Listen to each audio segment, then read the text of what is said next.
Hi guys, part 2 of why I do not vaccinate my children. Today we're going to get into a lot of numbers. If you did not see my first video and see my disclaimer that I put in there, please go back and watch that one before you watch this one if you could. Okay, so the question today is why are we vaccinating our children against things that nobody is dying from?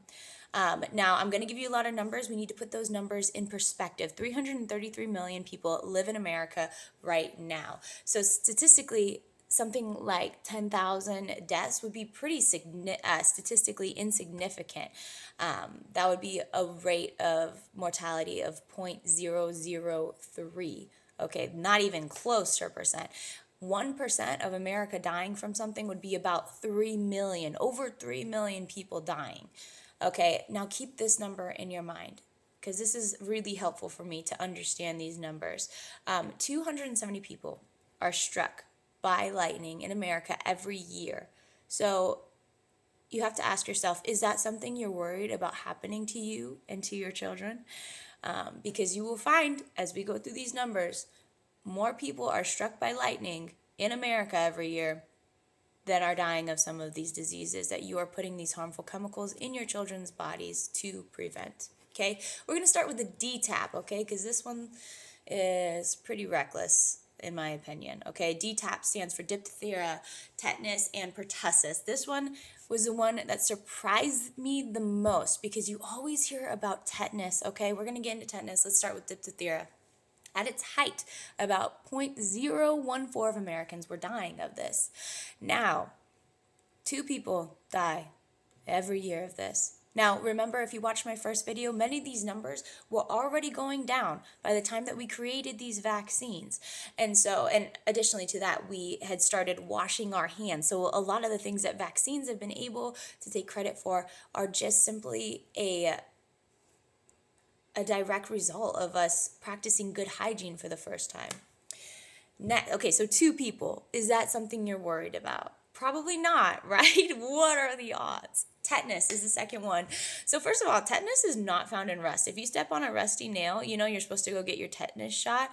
It's not commonly found in rust. It's found in soil, animal feces, and dust, which could be on a rusty nail, possibly. Like if it got dipped in it, I don't know. But guys, there are 30 cases of tetanus every year in the United States. Cases, okay? About 1 to 2 out of every 10 cases will die. On average, 3 to 4 people die of tetanus every year. And you're giving your kids a lot of stuff to protect from these things. Pertussis, 20 children die from pertussis every year. Let me read you what some of the post-marketing experience is from the DTaP. I always look at post-marketing experience because the manufacturer themselves is responsible for reporting their own safety studies, okay? And so that is a huge conflict of interest, and I do not trust them to provide accurate information. And so I look at the post-marketing experience because these are people saying, hey, I gave this to my kid and these are the things that happened to them. Now, some of these words are really crazy. And so I'm just going to read you some of the overviews, and if there's something that catches my eye, I'll point it out to you, okay? So there is 1 blood and lymphatic disorder that your child can get, 1 cardiovascular disorder, 2 gastrointestinal disorders, let's see, general disorders and administration site conditions and local reactions. You can have 5. Infections and infestations. You can have 3. Immune system disorders. You can have 10. Holy cow. Nervous system disorders. You can have 6. And psychiatric disorders. 1. This is the one that just causes screaming in some people. Can you imagine, like, if your baby just like starts screaming uncontrollably? Holy cow. Okay, next one is Hep A. This one protects against an STI. Only 75 people die from this in America. Most of them are the elderly. Take that plus the serious risks that accompany this vaccine, such as the lymphatic disorders, nervous system disorders. It can cause Guillain-Barré. It can cause cerebral ataxia, which is damage to your cerebellum, and encephalitis, which causes your brain to swell up. Hep B. So first of all, again, this is for another STI. Why are we giving our children so many vaccines to protect them from STIs? Especially because you might think, well, you give it to them when they're young, they're protected from their whole life. They're protected for their whole life. No, because in the FDA insert, it says in section 2.4, the duration of protection for this vaccine is unknown. They don't even know how long this is going to protect your child. It could be 10 minutes that your child is protected from this thing. They don't know. They don't know. It's crazy. So this is one of the first things we give to newborns, which is super weird.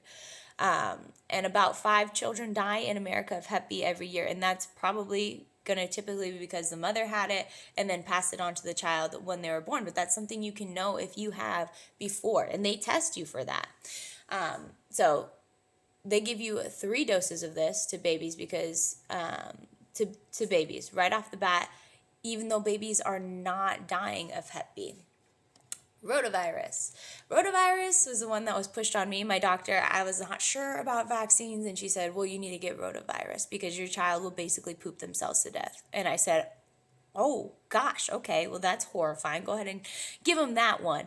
Except in America, only 20 to 60 children die every year of rotavirus. And so basically, it targets all diarrhea-related injuries, or it targets diarrhea-related illnesses, sorry. It's a new vaccine. It began in 1998. Now, globally, there are a lot of deaths from this. There are 370,000 deaths. And why is that? Because in other countries, there are places where they do not have access to clean water. And so the question you have to ask yourself is, do you believe that if your child gets diarrhea, you will be able to get them clean water? And if the answer is yes, this is unnecessary, okay? So as long as you have no reason to believe that you can't do that, then this is unnecessary. The flu is a much bigger risk to your child than rotavirus. And, you know, your kid gets the flu, you go, okay, it's just part of life. Everybody gets the flu occasionally. Only 199 people die of the flu every year. That surprised me. Measles. Okay. Measles, no one's died from measles since 2015. That's crazy. At the peak, the American population was 174.8 million in 1958, and 552 died. Now, that sounds like a lot, but remember, compared to the population, 10,000 wouldn't even be statistically significant. It's not even close to 1% of the population. Mumps, the peak was in 1964, a population of 190.8 and 213 cases, but only 50 people actually died. That's crazy. And for mumps and rubella, I could not find good numbers on them for today. But it seems like we have less cases today than we did at its peak, obviously. And 50 people died at its peak. Rubella, 1964. Again, population 190.8. 2,100 newborns died at the peak. Fewer than 10 people get rubella in America each year now. And it was declared eliminated in 2004 from the U.S., and yet we are still vaccinating our children from this. Remember, 1968 was the peak. We had not even started making people wash their hands yet. MMR, which is the one that we're talking about, measles, mumps, rubella, MMR. This one has some of the most adverse reactions that you'll see. It causes fever seizures, very common. This one's weird. It can cause you to be allergic to eggs. What? And again, it has all the normal stuff like encephalitis and encephalopathy, I probably didn't say that right, which are brain damage and inflammation of the brain. It can cause 1 cardiovascular disease, 5 digestive system disorders, hematologic and lymphatic systems. It can cause 4 immune system, 4 musculoskeletal system, 3 nervous system, 16 nervous system issues. It can cause 5 respiratory system issues, 12 skin disorders.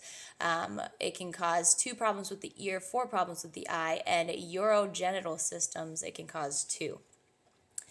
All I want to do by sharing this information with you is to take a look at the numbers and to see the things that we are vaccinating our children are maybe not the risk that you thought they were, so you can have accurate information to make a good decision and find the dang truth.